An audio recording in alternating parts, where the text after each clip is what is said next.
अच्छे ने अच्छा और बुरा ने बुरा कहा हमें। আসসালামু আলাইকুম, সবাই কেমন আছেন? আমি ভালো আছি। সর্বপ্রথম সবাইকে বলছি যে আমাকে এত এত ভালোবাসা দেওয়ার জন্য সবাইকে অসংখ্য ধন্যবাদ। আমি আসলে ভাবতেই পারিনি যে এত অল্প সময়ে আপনারা আমাকে এত ভালোবাসা দিবেন। এভাবেই ভালোবাসা দিবেন, আমি যেন আপনাদের দোয়ায় এগিয়ে যেতে পারি। চলে এসেছি নতুন আরেকটা রেসিপি নিয়ে। এই যে শীত চলে গেল, আমি ভাবছিলাম যে কবে সরিষাগুলা সম্পূর্ণ হয়ে হবে, তারপর আমি যেই মাথার উপরে যেই ফুলটা থাকে, সরিষা হবে যখন দেখবেন মাথার উপরে অল্প একটু ফুল থাকে। আমি যারা আবাদ করেন তারা দেখবেন আবাদের প্রতি অনেকটা মায়া, আমারও কিন্তু ভীষণ মায়া, কারণ আমি নিজেই আবাদ করি। তাই জন্য আমি ফুলটা আগের থেকে এই ফুলগুলা তুলতে যাইনি কারণ ফুলগুলা আগে থেকে তুলতে যাইনি, তার কারণ হচ্ছে আবাদটা নষ্ট হবে, মায়া লাগে আমার। আমি ভাবছিলাম যে সরিষা গুনা হবে, তাহলে আগার ফুলগুনা নিলে একটু ভালোই হবে, তাহলে আবাদটাও আমার নষ্ট হবে না, ফুলগুলাও কাজে লাগবে।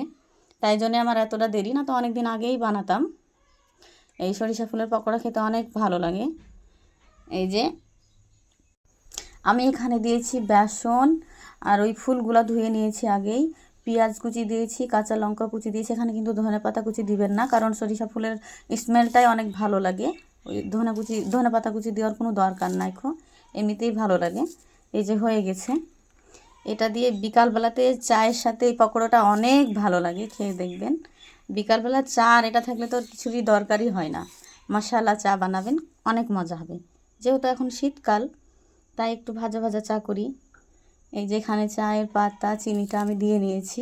এখানে প্যাকেটে চা দিয়েছি আমি একটা, আর পাতি চাও দিব। এই যে চিনি দিয়ে দিলাম। এই যে এখানে পাতি চা নিয়েছি, দিয়ে দিয়েছি। একটু ভাজা করবো হালকা। এই যে দুধটা দিয়ে দিলাম, দুধটা দিয়ে দিয়েছি। এখানে দিলাম আদা ছাঁচা দিয়েছি। এখানে তেজপাতা দিলাম, এখানে তুলসী পাতা দিয়েছি, আর এই যে দারুচিনি দিয়ে দিলাম। যে চাটা হয়ে এসছে, এটা খেয়ে দেখবেন অনেক ভালো লাগে। আর শীতকালে তো এই চাটা অনেক ভালো, কারণ ঠান্ডা মান্ডা লেগে যায় বাচ্চাদেরকে অনেক সময়। এই চাটা খেলে ঠান্ডা মান্ডা লাগবে না। ওইগুলা দেখছেন যে ওইখানে আর একটা খাবার বানাবো, তাই জন্য রেখেছি। এই যে হয়ে গেছে, কত সুন্দর না দেখতে লাগছে। খেয়ে দেখবেন ভালো লাগবে, বাড়িতে বানাবেন। আর সরিষা ফুলের পকোড়াটা সত্যি খুবই মজা, গরম গরম চায়ের সাথে। বিকালে এটা হলে তার কিছুই লাগে না, অনেক ভালো লাগে। হয়ে গেছে, ধন্যবাদ।